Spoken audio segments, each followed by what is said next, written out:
questions 1 through 10 of the 1999 grade 11 Fermat math contest. The value of root 25 minus the root of 9 all squared is. So the root of 25 is 5 and the root of 9 is 3. So in the brackets we'll have a 2 and then you have to then square it and that becomes 4. So the answer for number 1 is E. Today is Wednesday. What day of the week will it be 100 days from now? Just draw a little calendar for yourself and then you can start filling in the days. Today is Wednesday. Therefore, tomorrow, 1 day from now, will be Thursday, and so on like that. But of course, you're not going to have to write out all the days till 100. You can just go by sevens, because if you notice, I went from 1 to 8. That was essentially 7 days later.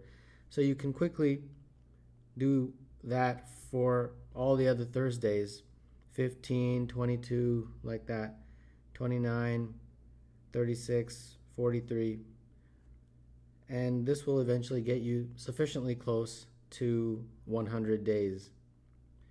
71, 78, 85, 92, and 99.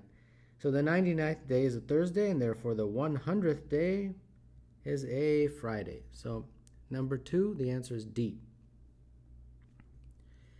6 squares are drawn and shaded as shown. What fraction of the total area is shaded? All right, assuming from this question that all of these squares are equal, and therefore if you draw triangles like that, you'll see that there's this 1, 2, 3, 4, 5, 6, 7, 8, 9, 10, 11, 12 of those triangles. And this diagram, they don't really give you much information, but you can assume that they're all equal. Otherwise, I have no clue how to do the question. So the shaded triangles are, of course, 1, 2, 3, 4. So 4 over 12 is the fraction. And they want it in lowest terms most likely, so that would be 1 over 3, which is choice B. Turning a screwdriver 90 degrees will drive a screw 3 millimeters deeper into a piece of wood. How many complete revolutions are needed to drive the screw 36 millimeters into the wood? Okay, so if you're going, let's say, 90 degrees, which is this, it results in 3 millimeters of this screw going into the wood. So if you go 1 complete revolution, that's 360 degrees. So 1 revolution is 360, which would lead to 4 times 3 millimeters, right? Because 90 times 4 is 360, and therefore this is 12 millimeters. So 1 revolution, 12 millimeters is how much deeper the screw goes into the wood. They want 36 millimeters. So therefore 36 divided by 12 is 3. 3 revolutions is what it takes to drive the screw 36 millimeters into the wood. So the answer would be A for number 4. A value of x such that 5 minus 3x all to the power of 5 is negative 1. All right? So this is our equation. Now recall, negative 1 to the power of any odd exponent is going to be negative 1. So since our exponent is indeed odd, negative 1 to the 5 is negative 1. So if this is negative 1, this will hold true. So that means 5 minus 3x is equal to negative 1, like that. Bring the negative 1 over and you'll get 6. Bring the 3x over and you'll get 3x on the right. And therefore x is equal to 2. So the answer for number 5 is E. A number which is 6 less than twice the square of 4 is. All right, just take it one step at a time. Square of 4. is like that, so that's 16. Then twice the square of 4 is 2 times 16, which is 32. And then 6 less than that would be 32 minus 6, which is 26. All right? Just take it one step at a time, and it's not going to be that complicated. 6C is the answer. The Partridge family pays each of their 5 children a weekly allowance.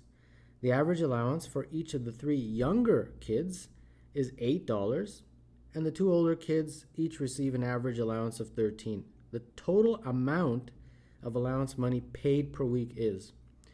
All right, let the 3 younger kids be represented by A, B, C, and they've told you that their average allowance is $8, like that.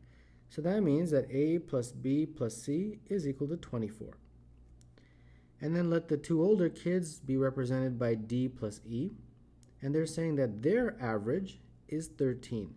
So D plus E divided by 2 is 13, so D plus E is 26. Now they want the total amount of money that's paid out, so that would just be A plus B plus C plus D plus E. And that's basically 24 over here. D plus E is 26, and therefore that is 50. So the answer for number 7 is A. The time on a digital clock is 5:55. How many minutes will pass before the clock next shows a time with all digits identical? All right, well, 666 is the next one, but obviously that cannot be a time because you can't have more than 60 minutes. 777, 888, all of these don't work as times. And then 1010, all digits are not identical. But how about 1111? That's the next possible time where all digits are identical. Now what they're asking is how much time has gone between 5:55 and 11:11. And 5:55 to 6 p.m. or 6 a.m. We're not really sure if it's a.m. or p.m. But anyhow, 5:55 to 6 is 5 minutes, right? And then 6 to 11 o'clock is 5 hours. And then finally, the last 11 minutes is 11 to 11:11, like that. Now they want this all in minutes. Yeah, how many minutes? So we need to convert this 5 hours to minutes. So that would be 5 times 60, which is 300.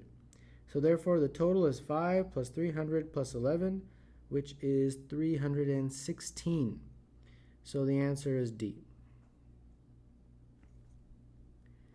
In an election, Harold received 10% of the votes and Jackie received all the rest.